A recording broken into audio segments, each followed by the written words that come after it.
Albert Info, le journal mensuel des collégiens d'Albert Londres. Plongeons-nous maintenant au cœur du collège 2 pour vous faire part de nos impressions concernant le port du masque. Reportage de José Kadoye et Milan Vouyimba. Comment vous sentez-vous avec le masque? Je me sens pas bien. Premièrement parce que je suis obligé d'élever la voix pour parler aux élèves, parce que c'est pas pratique. Deuxièmement, les élèves portent des masques, mes élèves. C'est une gêne pour les plus petits, les sixièmes, et parfois les élèves me demandent de sortir pour les respirer. Je les y autorise. Mais le port du masque, c'est très gênant. C'est important parce que c'est un geste barrière, mais je trouve ça gênant. Continuons en parlant des dangers du harcèlement, reportage signé de Layana Samiran et Aldi Maggio Monero. Bonjour, je suis Madame Diakité Tagati, infirmière au collège. Alors, dans l'établissement, le plus courant, c'est le harcèlement, on va dire simple, parce que le cyberharcèlement, il n'y a pas tant que ça d'élèves qui ont des ordinateurs ou des téléphones portables et qui n'ont pas forcément accès à Internet. Donc, on a quelques cas de cyberharcèlement, mais ça reste encore peu étendu. Les gens qui se sont fait harceler, se sont-ils bien sortis ou rétablis? Alors, oui, à part, je dirais peut-être une élève qui a un peu plus de difficultés. Les autres ont pu, voilà, se sentent mieux, on a pu les aider et du coup, ils ne sont plus victimes de harcèlement. Et les victimes qui se font harceler, est-ce que vous les écoutez, vous les rassurez? Oui, ça fait partie l'une de nos missions. On les reçoit, on les écoute. On les réoriente s'il le faut vers les CPE, vers l'assistance sociale, vers la psychologue. Et on les revoit régulièrement pour nous assurer que tout va bien pour elles. De l'assistance sociale, monsieur. Monsieur Didier. Voilà. Est-ce que quand quelqu'un qui a été harcelé, vous l'écoutez après? Bien sûr. J'essaie de le suivre tant que je peux pour voir si les choses ne recommencent pas ou si la personne se sent mieux. Est-ce qu'au début, pour lui, c'est plus facile de se confier comme ça aux gens? Non, c'est jamais facile de se confier. On a toujours peur de représailles. On a toujours peur que ça se sache. Et puis c'est quelque part un ressentiment de honte parce que ça veut dire qu'on n'arrive pas à faire face, alors que c'est très difficile de faire face et qu'au contraire, on a besoin d'aide dans ces conditions-là. En général, ils le cachent, même à leurs parents, même à leurs amis, parce que ça devient très compliqué pour eux. Le collège Albert Londres a actuellement fait une rentrée dynamique avec ses nombreux clubs. Reportage de Ataizo, Larissa. Le collège Albert Londres compte actuellement une dizaine de clubs. Donc on a le club lecture avec les professeurs de français, nous avons le club d'anglais, le club développement personnel, le club journalisme, le club nature, le club sciences, le club jeux de société, le club avifaune, le club musique et le club choral. Ça va avoir lieu soit entre 13h30 et 14h30, soit entre 16h30 et 17h30. C'est pour les élèves volontaires, il y a une limite de place, c'est gratuit, c'est ouvert à tous et ça permet aux élèves de faire plein d'activités durant l'année. Voilà. Découvrons maintenant le chantier de construction du futur collège 6. Reportage de Gilles et Delage Margot. Le futur collège 6 se situe sur la route de Saint-Jean, à côté de Espérance. Il pourra accueillir plus de 600 élèves et le coût de ce collège sera de plus de 20 millions d'euros. Le collège sera équipé de salles panisées et spécialisées, d'une session d'enseignement général et professionnel adaptée, d'une restauration, d'un hall sportif couvert, d'un plateau sportif extérieur et de logements de fonction. En sport, aventurez-vous parmi l'association sportive du collège à travers le reportage de Bodifalco Monero et Van Grenet Rayana et Michon de Souza Yasmine. Bonjour, nous allons parler de l'AS.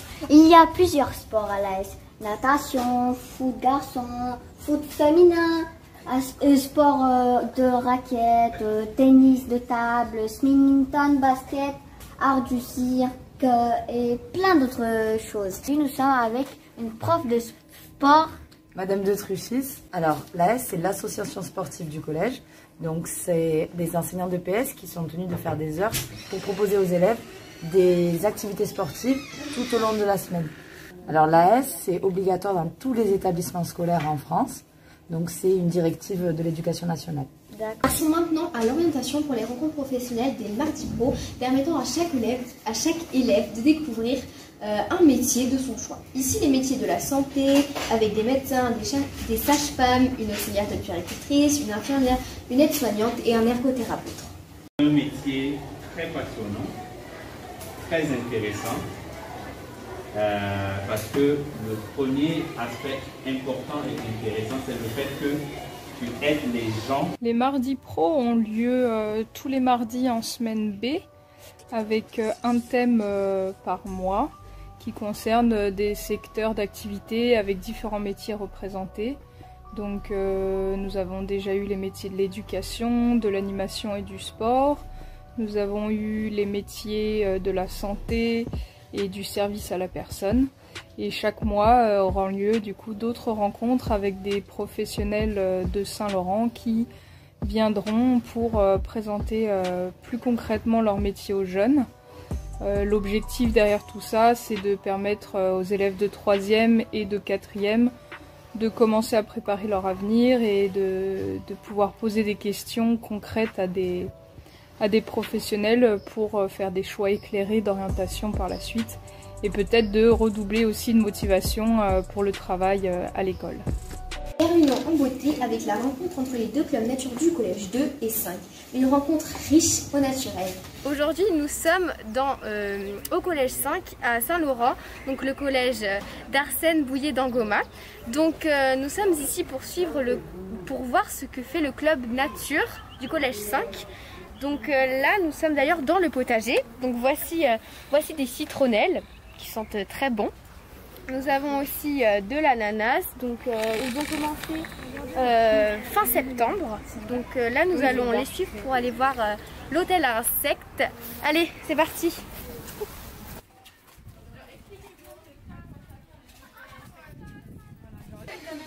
Donc voilà l'atelier de construction pour l'hôtel à insectes. Le but d'un hôtel à insectes, c'est de faire des abris de différentes sortes pour les insectes, qui puissent ensuite les habiter. Donc ça, à chaque fois, chaque rond, c'est Oui, en fait, c'est des abris. Chaque rond, ce sont des habits. D'accord.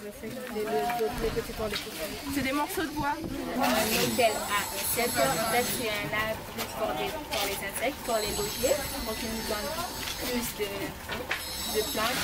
Nous sommes en compagnie de monsieur Silibom qui s'occupe du club nature. Alors, les différents projets et actions qu'on organise au cours de l'année. Donc on a prévu de faire tout au long de l'année le potager que je vous ai montré tout à l'heure. Donc aussi bien de l'entretenir que de planter de nouvelles espèces au fur et à mesure. Là par exemple on est sur la conception du terrain. On va en faire quelques-uns aujourd'hui. On en refera très certainement un peu plus tard dans l'année. Il y a également un autre projet de construction de bacs de poubelles pour l'extérieur, fait en bouteilles plastiques recyclées. Et l'objectif étant de pouvoir faire du tri au sein du collège, de toutes les petites bouteilles plastiques que les élèves peuvent acheter à la récréation pour pouvoir les récupérer. Alors, on est 2 classes développement durable, donc au total il y a une 50aine d'élèves. En moyenne, on est une 15aine, une 20aine chaque mercredi après-midi. Tu peux réagir à tout? Je vais aussi mettre des graillages ici. On doit faire le toit. Et alors, est-ce qu'il y a besoin que ça tienne si tu mets un grillage ici? Non, on n'a pas besoin de mettre de toit. Donc le signal, je ne vais pas passer. Merci à tous, c'est la fin de ce journal et on se retrouve le mois prochain en janvier 2021. Bonne fête de Noël à tous.